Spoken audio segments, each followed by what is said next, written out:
Welcome to episode 303 of the Ski Podcast, and thanks for joining us, listener. I'm your host, Iain Martin, and today we're going to be finding out about the ski resorts of Isola 2000, which I visited recently, combined with a city break in Nice, as well as a Swedish ski resort of Stöten.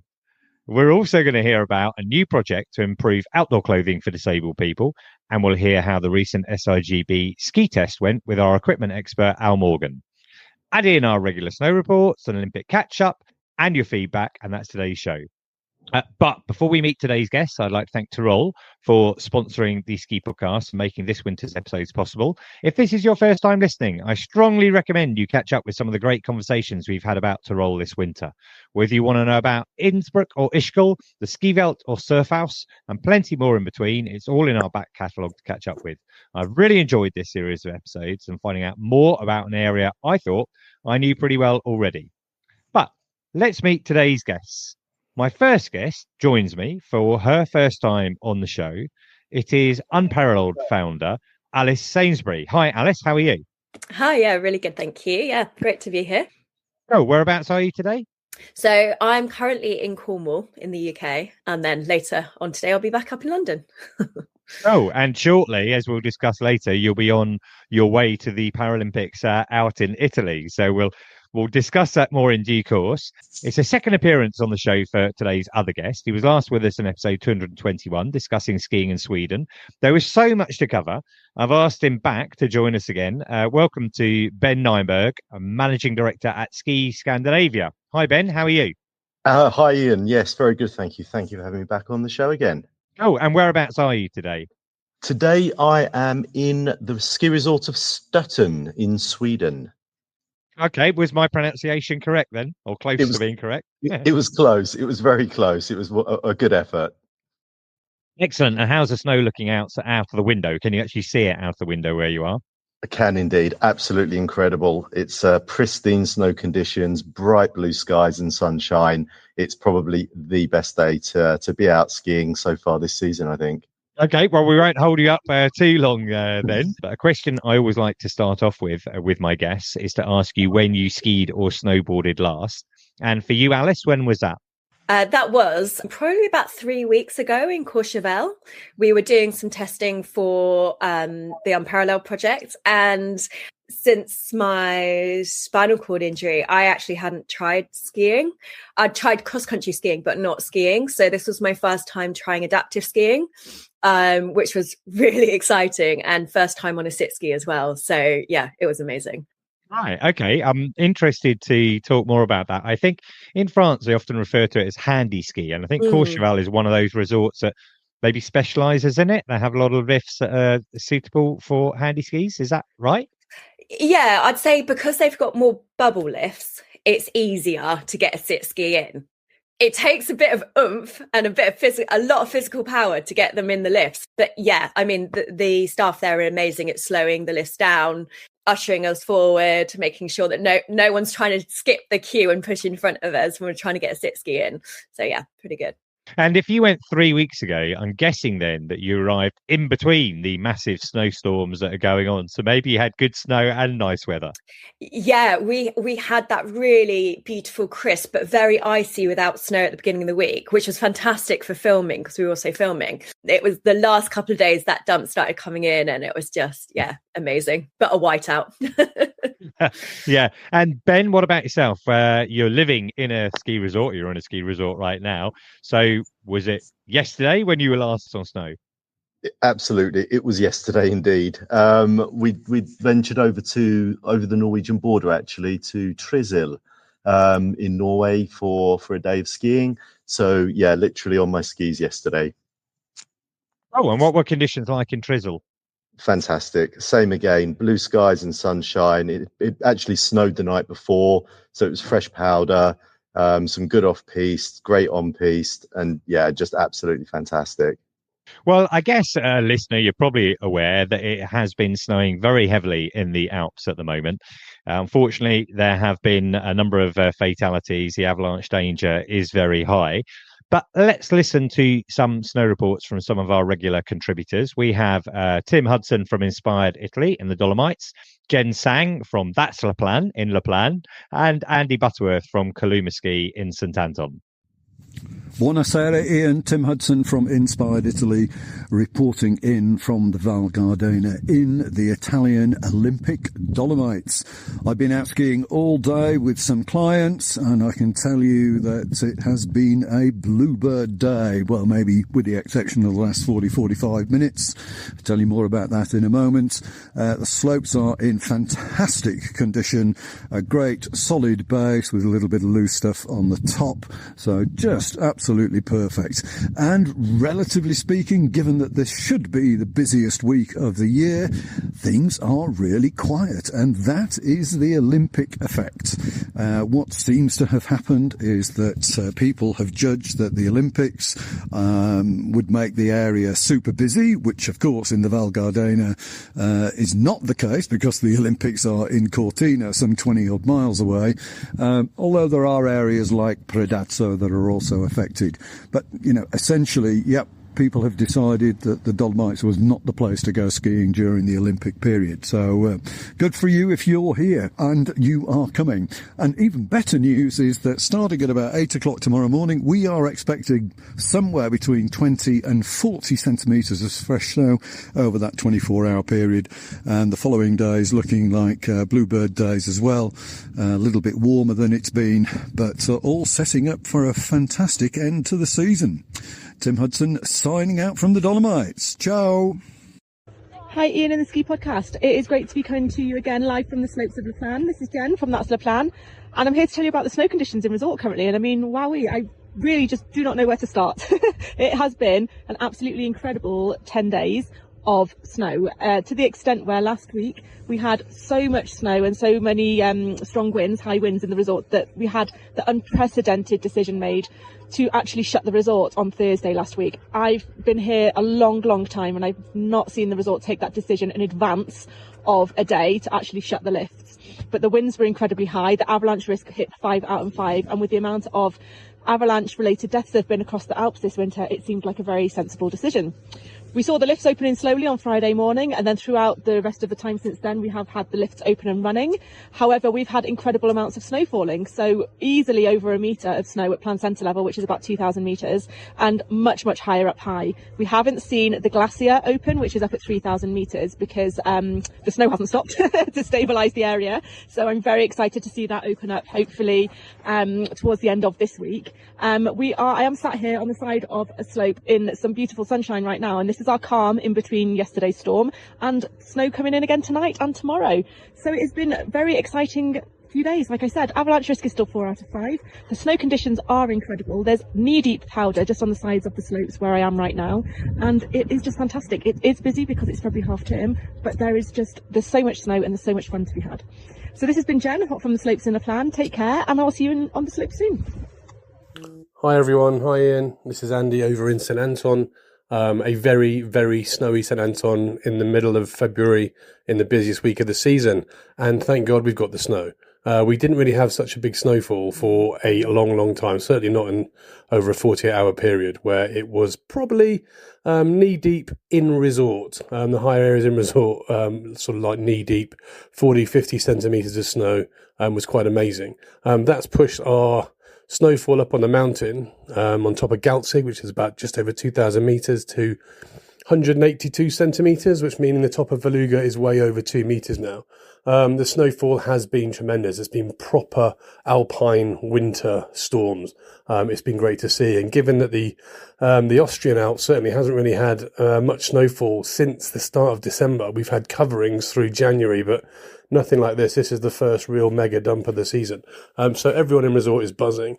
Resort is also very busy, but with this amount of snow and the high winds and the storm, it's meant that a lot of the lifts have been closed for a couple of days now.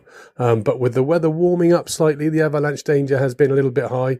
So off the piste hasn't been great, but on the piste is incredible skiing. And that is lovely now, pretty much set the Arlberg region for the rest of the winter. So Looking ahead, the forecast is cold. It's staying cold. It's in the -10, -12s at night and the -6, -7s in the daytime. So that's really great for the snow conditions, pushing on into March and certainly into Easter. If you haven't booked your holiday yet, book your holidays now because the snow conditions are absolutely epic. If you're a regular listener to the podcast, you will know that Emily Sarsfield, who competed for Team GB at the ski across in Pyeongchang, and I have been working hard. We have already published 8 Winter Olympics special episodes. They include interviews with loads of the athletes and commentators, including our gold medal winners, Hugh Nightingale and Charlotte Banks, but also Chemmy, Alcott, Graham Bell, Ed Leigh, Eddie the Eagle, and plenty more. All of those episodes are between 10 and 20 minutes long. So if you'd like to catch up, you're very welcome. I'm going to include a very small clip just now as a tribute to Britain's greatest slalom racer, Dave Ryding, who skied for Team GB for the last time in Bormio on Monday. He leaves behind an amazing legacy, which I think he sums up really well in this short clip.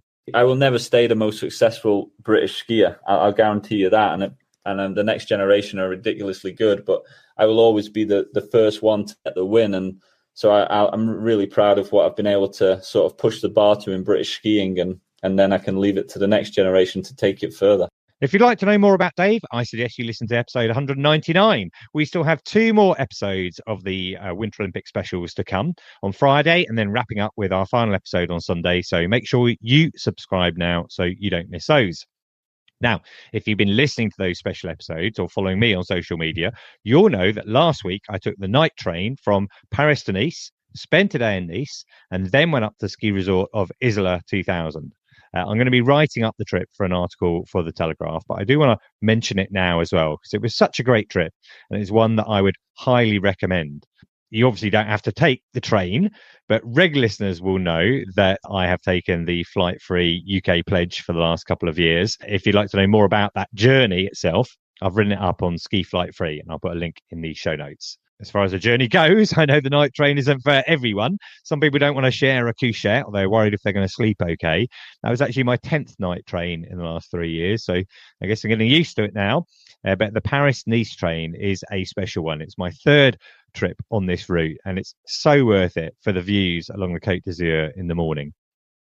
Anyway, you don't have to take the train. You can get off your flight, travel from right next to the airport to Isola on the 100% Neige direct bus. But I strongly recommend you spend some time in Nice. I guess it depends what you're looking for, but to me, Nice is such a great city to visit, especially in winter. It's compact enough that you can go everywhere on foot. You've got an amazing cuisine Nissard, the best of French cooking with an Italian influence, markets, art museums, and most importantly, for Brits starved of vitamin D in winter, it's warm and sunny.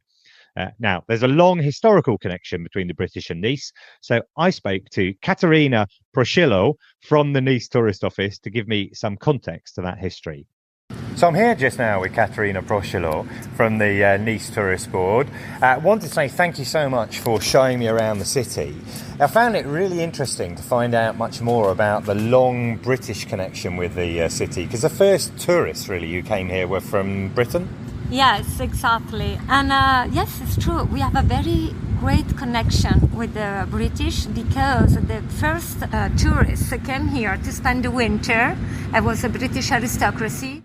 Cool. So the British first started coming here as a stop on their way to doing the Grand Tour in Italy. When they're going to see all the cultural sites, they discovered that this was a good place to stop on the way. Yeah, it's true. They first, like the young gentlemen, they were starting their tour in direction of Italy.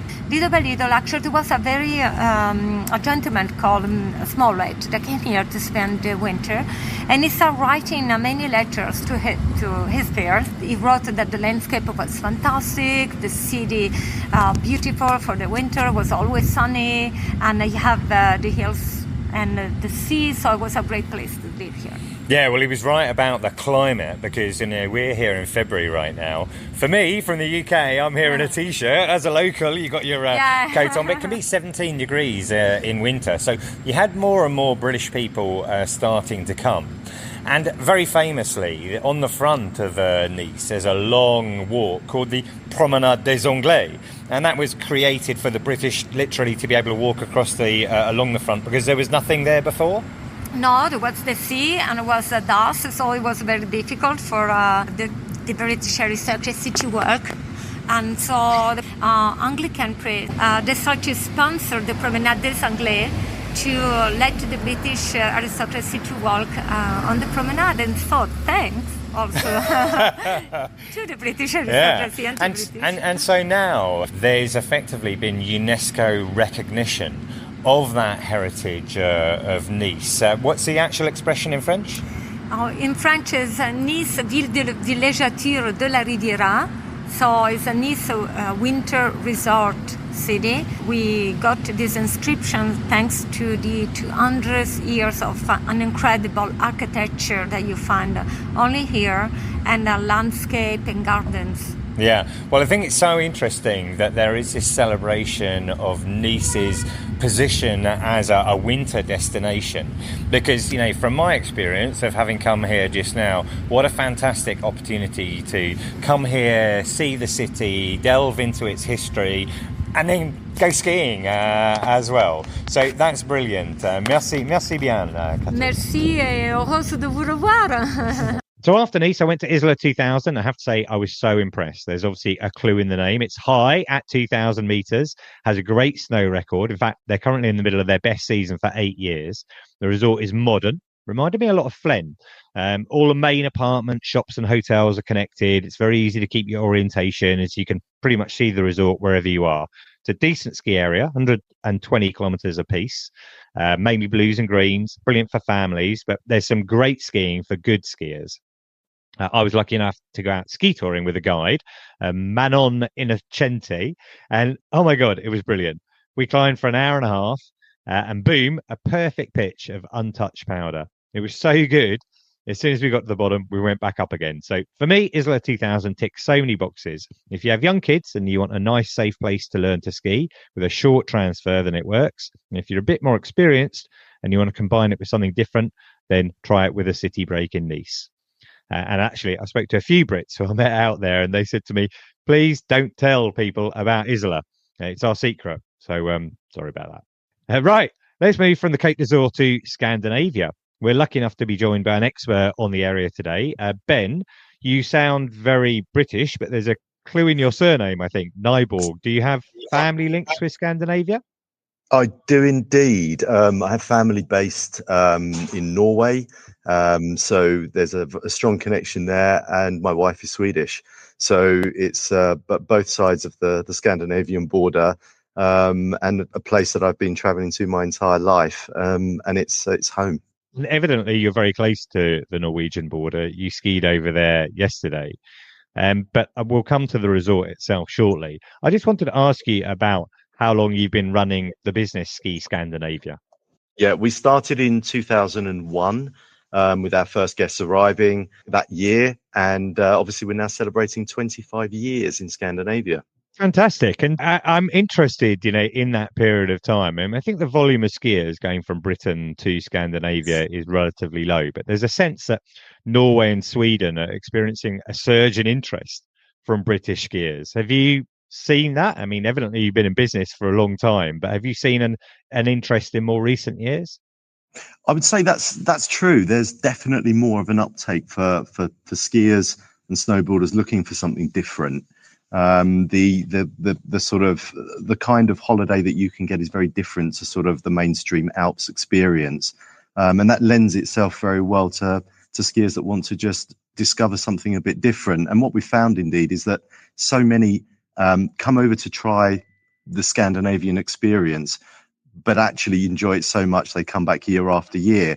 So a lot of growth that we see is organic growth, word of mouth, as well as our own sort of advertising and marketing. But it's just becoming a place that people want to visit and visit again and again. And you evidently cover Norway and Sweden. I'd like to focus on Sweden today. The last time you were on the show, we spoke more generally. But today I'd like to focus on the resort you're in at the moment. And I'm going to have another attempt at pronouncing it. Is it Stöten? It's no SH at the front. It's just Stöten. Stöten. Okay, Stöten. Now we know how it's pronounced. Could you tell us a little bit about the resort? For sure. So Stöten was established in 1976. So they're actually celebrating their 50th anniversary this winter. So that's a big milestone for them. Lots of investment, obviously, over the years. In terms of the sort of the vibe of Stöten, it's a really Swedish resort. If you want to experience and ski like a Swede, the sort of quintessentially Swedish experience, then Stöten is 100% the place to go. I can describe it as sort of coming home. It's a destination where everyone is so friendly, whether it's other skiers, the lifters, the restaurants, everywhere you go, everyone is so welcoming. It really warms the heart. We've got customers here this week that have returned. They came last year for the first time and they just had to return again. There was just a no-brainer for them. They loved it so much. It's a feeling. Skiing here in Stöten is about the feeling it gives you. It's an incredible place. In terms of the sort of the layout of the resort, it's at low level. So we're only at sort of our highest peak is only just under 400 meters. And it's sort of the vertical drop is literally from top to bottom is about the 400 meters. So it's not very high, which means it's incredibly safe.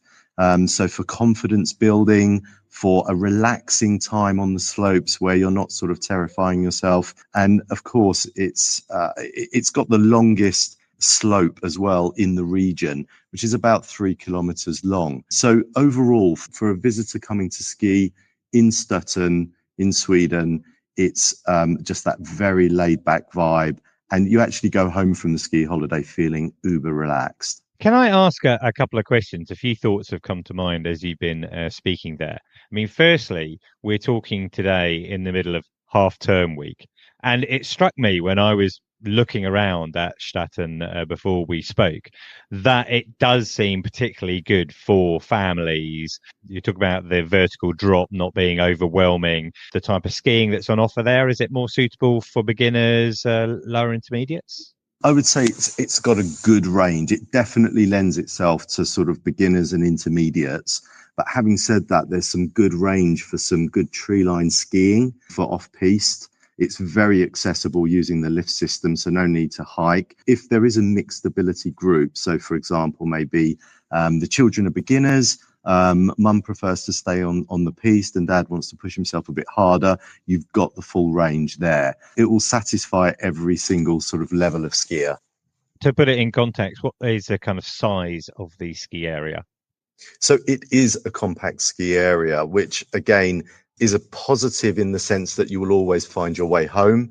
But we're looking at about 50 slopes, again, catering for all levels from beginner to experienced skiers and snowboarders. I guess one of the single biggest advantages of the resort is that it's an incredibly short transfer. It is indeed. I mean, it's we say 25 minutes, but it's probably a bit shorter than that. So, yeah, it's incredible. Flying into the Scandinavian Mountains Airport. From there, it's a very, very quick hop and you're in the resort. And that's such a nice start to the holiday and also a nice end to the holiday as well, when you know you don't have a lengthy journey to get to the airport. Yeah, for sure. And I think with, families who've got young children, it kind of minimizes the "are we there yet" kind of question if you've only got like 20-25 minutes to get through. You also mentioned, only goes up to, let's say, about 800. And I say only because most people's frame for that is thinking about the Alps. But I think one of the things about Scandinavia and one of the reasons people have been going there is that even though it doesn't have that altitude that the Alps have, it has very reliable snow cover. It does indeed. It's we say the snow is guaranteed here, and it is phenomenal. The temperatures being obviously further north. So if you look at it in terms of latitude, what it lacks in altitude, it makes up in latitude. So we're much further north. So the colder weather, the snow is guaranteed. And I think another image that people have in their minds of Sweden is that it's a very expensive place to go. What kind of prices are we talking about? So I'm sat here. I've actually got the menus laid out in front of me because I have to remind myself. Living in Sweden, we sort of take these things for granted. But in the ski resorts, just looking at the menu, and I've just taken just the classic Swedish meatball main dish dinner, very good standard and good quality, £17. And if you're going up to the sort of a steak or something a little bit more, a bit bigger in terms of substance, you're around the £25 mark. So, in fact, it's a little bit of a misconception that the prices are astronomical. Of course, it's helped by exchange rate. At the moment, it's about 12 krona to the pound, as I checked this morning. So, in fact, in terms of pricing, it's uber competitive. It's very good value. Actually, what you're saying there, I've just come back. It was less, I would say, in Isola 2000. But after that, I went on to Mirabel and Courchevel. And, eating in mountain restaurants there and restaurants around there, the prices are similar, if not more expensive than that. So that's really interesting to hear. Talking about the food and everything, I've been told that if you go to Stöten, you need to try the fika. Absolutely. Fika is a way of life here in Sweden. It's probably one of the most important meals of the day, not breakfast. It would be definitely fika. It's a time when you can sit down, have a coffee or hot drink, and then just enjoy something very sweet. And just as we say in Sweden, the mysigt, it's just a cozy way to just relax, unwind, and enjoy something sweet to eat. Do you want to just explain what it is? So it's basically, fika is it's not a specific sweet dish or cake. It's really more the time you take to enjoy it. So you could have a fika with a cinnamon bun. You could have it with just a cheesecake. It doesn't really matter what it is. Fika is the time that you take to actually enjoy that sweet indulgence. Excellent. I must admit, I didn't realise that at all, and I really like that concept. It's maybe something along the lines of, is it the Danish concept of hygge? It's very, very similar to the hygge kind of the hygge type of attitude. Let's say mysigt, I would say, is the Swedish equivalent. You would say to somebody, "Let's go and fika," which is to basically go and sit down together, have a coffee and a cake. That is brilliant, Ben. I really appreciate you sharing that, and hopefully that's given listeners a better understanding of Stöten and how you actually say it. Hopefully I've got it right about the fifth time round. If it's okay with you, I'm going to move on to Alice now. Alice, our minds are very much on the Winter Olympic, but let's turn our thoughts to the Paralympic Winter Games, which start next month on the 6th of March. I believe you're going out to the Paralympics to promote your new Unparalleled project. Listener, if you look in the show notes, you'll see how that's spelt slightly differently. We'll come on to the games later. But I read that you said the outdoor clothing industry has failed disabled people. It's time for something new. I wondered if you could tell us what the Unparalleled project is. Yeah, completely. Well, okay, 1.3 billion people globally are living with some kind of disability or chronic illness. And in the UK, that's nearly a quarter of the population. Yet outdoor clothing is not designed for many of the conditions and many of the limitations that we experience. As an inclusive accessibility designer in the sports and outdoor industry, it's very, very slow going. And I think this sector is still very much seen as a charity community, although it really, really isn't. I think the adaptive clothing market is now valued at over $15 billion and nobody's tapping into that market. I think I was really shocked when I started to look. I was doing a report for the Paralympics and looking at sit skiing, looking at adaptive skiing, and understanding that across several demographics, the sport is becoming more and more popular. And especially now that our actual population demographic has switched from a pyramid into an obelisk, with all of our baby boomers now being far more active, living a lot longer, wanting to be out on the slopes for much longer, but, having to deal with things like dexterity issues or hip replacements, knee replacements, but they still want to be getting out there. And so adaptive ski is offering this amazing way of people being able to access the sport in many different capacities, as well as obviously accessible tourism is on the up, huge up. You mentioned that you've been working as a designer. What kind of work have you been doing up until now? So most of the work that I've been doing, actually, I used to live in Sweden. I used to work for the H&M group out there, designing kind of sportswear. Then I've worked with Adidas, with the All Blacks rugby team on the Olympics as well. And then I've worked in surfing, in scuba diving, in military, all kinds of different things. And then in 2015, I ended up hemiplegically paralyzed with a neurological disease called transverse myelitis. And so I've been in a 10-year recovery. And during that 10-year recovery, it has been incredibly difficult to carry on working in the industry, mostly because systemically it's not set up for people with disability to actually be working in the industry, let alone actually designing. And so Unparalleled is not a brand, it's not a clothing range. What it is a collective coming together from the community. So everyone from children and parents who are doing adaptive ski, right through to people who are just starting the sports and accessing them for the first time, right the way through to professional athletes and Paralympians, for us actually to start co-designing together different adaptations that actually make adaptive ski possible, because there's no clothing for it. And I don't know if you've ever tried to sit down in a really quite advanced sitting position when you're in a sit ski. If you tried sitting down in your salopettes and your ski jacket, well, you just can't. Most of your ski jacket ends up here. Your salopettes are wedging up. You know, it's completely impractical for most adaptive snow sports. It's interesting. I watched a couple of your videos, I guess, on Instagram or something like that, where you're demonstrating how impractical a lot of the existing design is. So you're working with the Reaction Collective. I previously interviewed Heather Davies from Reaction Collective in episode 255. What role do they play in the Unparalleled project? Huge role. I mean, their support has been immense. First off, I think just that their understanding of the need and the niche and the reasons why, that's kind of pivotal. But then also the collective is amazing. You know, projects where it takes me like 3 years to get it kind of signed off by a brand and start getting into development, we've done in 4 months. These are all amazing people within the sports and outdoor industry that have such invaluable skills, and they're all bringing that. And we really are working in a collective effort, a more grassroots effort, I guess, really to show a blueprint of how the industry could be moving. And so the collective is also brilliant because we have such a strong network of makers and repairers, very talented makers and repairers in the outdoor industry.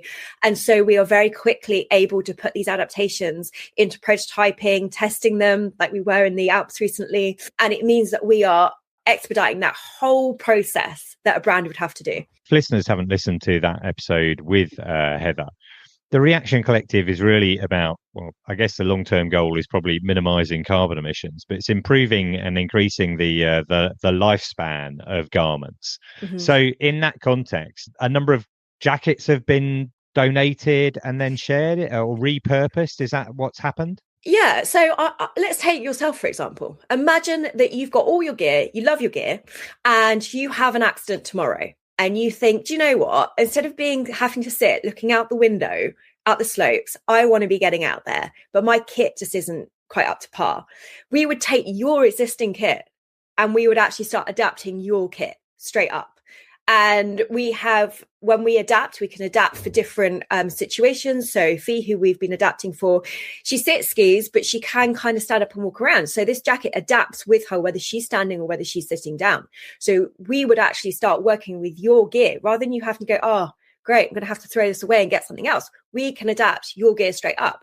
And then, yes, we are inundated with ski wear. Like there is more ski wear then there are people for the next 6 generations. We don't need new ski wear. We've got a very circular avenue that then caters to that quarter of the population that hasn't been catered to. And you mentioned when you're in Courchevel, you're working on a film shoot. Could you explain what that's going to be for? Yeah, absolutely. So, I mean, I think because this is an area that a lot of people don't know exists. They don't understand. They don't understand how big the community is or how quickly the adaptive sports are growing. We have very much been making a documentary that kind of highlights different people's journeys with sit skiing, whether that is somebody who's entering it for the first time, whether that is kids, whether that is Paralympians, and the issues that everyone has in having to DIY their own gear. And so, we're creating a documentary all around this and around creating this open source solution base, to really kind of highlight a new way of how we can go about things that is solution based. And we mentioned before that you're going out to Italy to the Paralympic Games. What will you be doing while you're out there? So we are actually going to be, I suppose, launching the initiative, launching the project. We're actually going to be in the Patagonia store in Milano on the 5th of March. It's a free event, so anyone in that area, please come along. So we're going to be showing a trailer for the documentary. We'll have lots of garments there that are adapted. We may even have a sit ski for you guys who are able-bodied to actually try out what it's like to sit down in all your gear. And we're going to have talks and refreshments, and it's going to be a really great space to bring the community together. We're also going to be doing a couple more in Cortina over the opening weekend, yet to be announced. So we're really going to be upping the conversation really around this. I mean, the whole of the Olympics talks about legacy, and what better legacy is there to talk about accessibility into alpine sports and into kind of climate and circularity. The timing is clearly extremely good for that. So how can individuals, if they're listening to this now, support Unparalleled or get involved? We have a website where you can actually sign up to start getting information. One of the things that we would really love is anyone involved in any part of adaptive sport to get in contact. You know, you might be an instructor, you might be the parent of, you might be somebody who wants to get into it, or somebody who's doing it at various levels, or has developed some really clever ways of getting around resorts that aren't accessible. We want to hear from the whole community, but we also want to hear from the able-bodied community, from the whole collective, as to kind of come and get engaged. We also obviously need to be funding this work. At the moment, it's not for profit, and we need to be funding this work. So we are obviously looking for funding. We're looking to engage the whole community. And if this is an area that you think, gosh, I know nothing about, we really want you to come and get engaged. I think one of the conversations around accessibility that isn't accessible is so many people are scared of getting the language wrong. They're scared of having the getting, the nuance of the conversation wrong. Or did I say that right? Should I call you disabled? And I think we just have to keep remembering that disabled really it's a social model that people are disabled by the way that we've designed society, culture, and civic places, resorts, clothing. That's what we're disabled by. And I think it's just really important that we just start having these conversations about how to make it more accessible for everybody. Well, that is actually brilliantly summed up. At Listex last year, I moderated a panel that effectively was DEI. And I did so much research beforehand to try and make sure I got my vocabulary correct, because it is difficult if you're not involved in the area to know exactly what to say. But the principles, everything you're talking about there is excellent. I'm going to put some links into the show notes so that listeners can find out more. Really appreciate that. Super interesting. I look forward to hearing how it goes. On the subject of kit, last month, the SIGB, Snow Sports Industries of Great Britain, held their annual ski test in Champoluc. Here's a few stats. There are 113 individual testers, 53 brands, 614 skis, 181 pairs of boots, and our equipment guru Al Morgan was out there testing for Full Line magazine. So let's hear his thoughts on the new kit coming next winter. Hi Ian, I've just got back from the SIGB ski test, which took place in Champoluc in the Monte Rosa ski area of Italy from the 26th to the 29th of January. I'd normally send a report in from out there, but it was so busy this year, I just did not have time.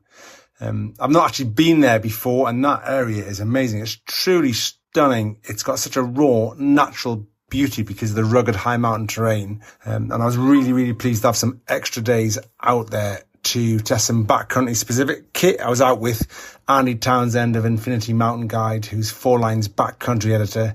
He's also the dad of Fionn Townsend, who's the main female ski tester I work with. Talk about a talented ski family. But yeah, between Fionn and I, just to give you an idea, in 9 days, we got tested over 300 different bits of kit. So it was quite an intense week. The main test run over 4 days. It was based at the top of the funicular from Frachet at Chapeau. And actually, this was perfect. We had a high-speed chair, brilliant pisted terrain with off-piste just off the sides.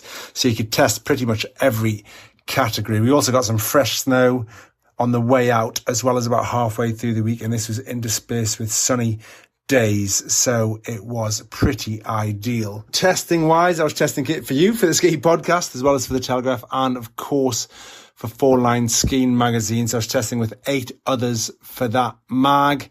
We tested over 150 different skis, and that involves 2, 3, or even 4 people skiing on a ski. So that's a lot of laps just to get a proper handle on how the kit performs.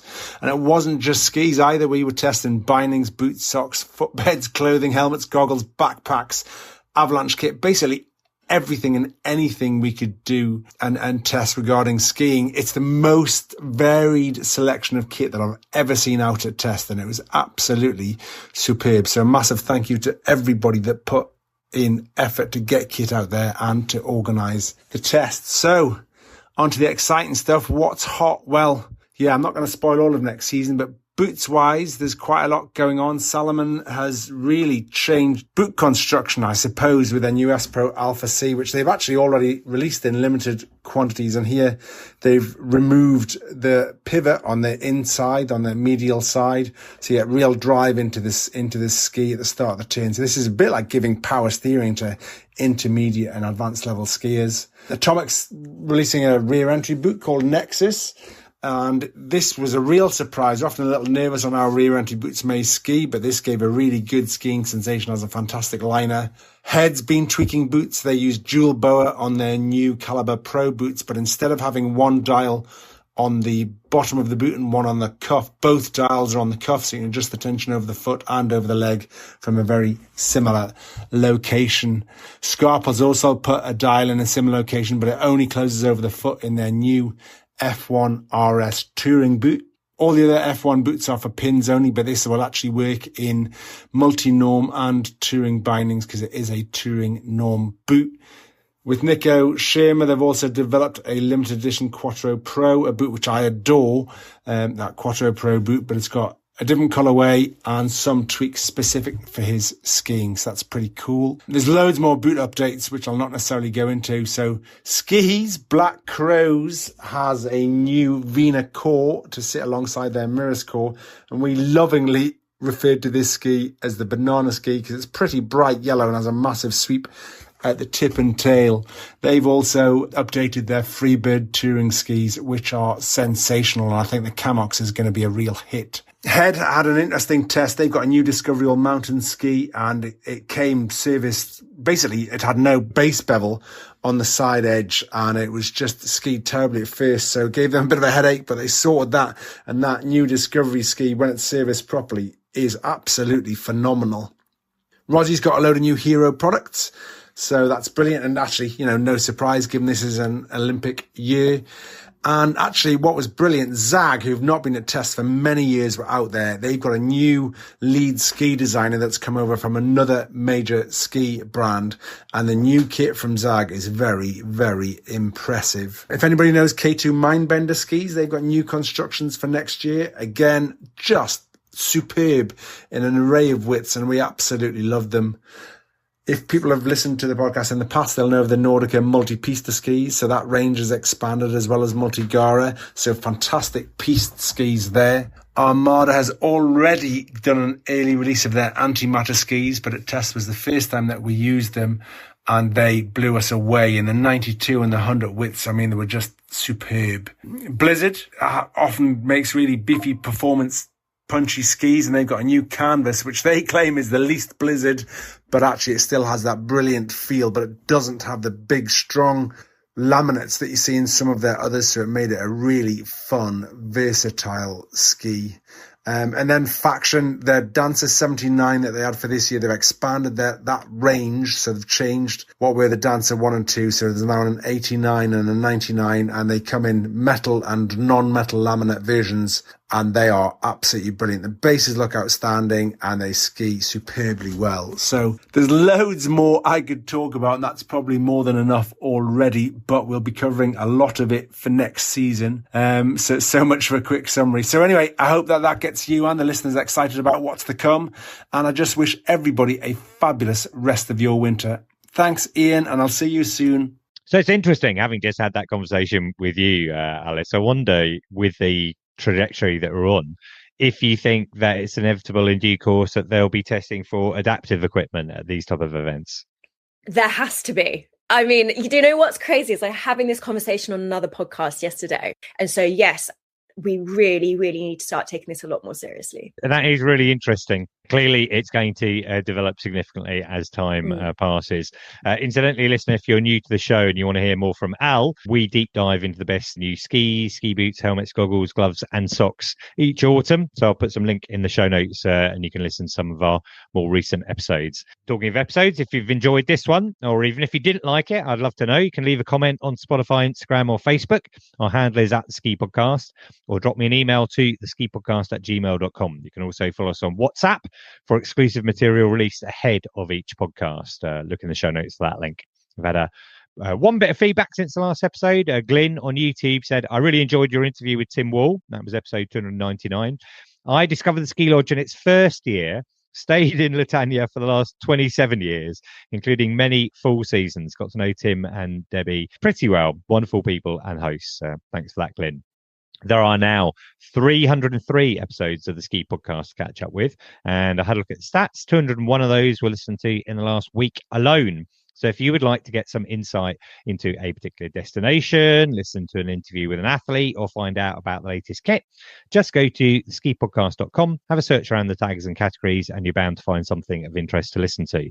I can also tell you in the last week, the majority of our listeners were in the UK, about 20% in the States, and everyone else spread as far and wide as Singapore, Argentina, and Egypt. If you'd like to help the podcast, there are 3 things you can do.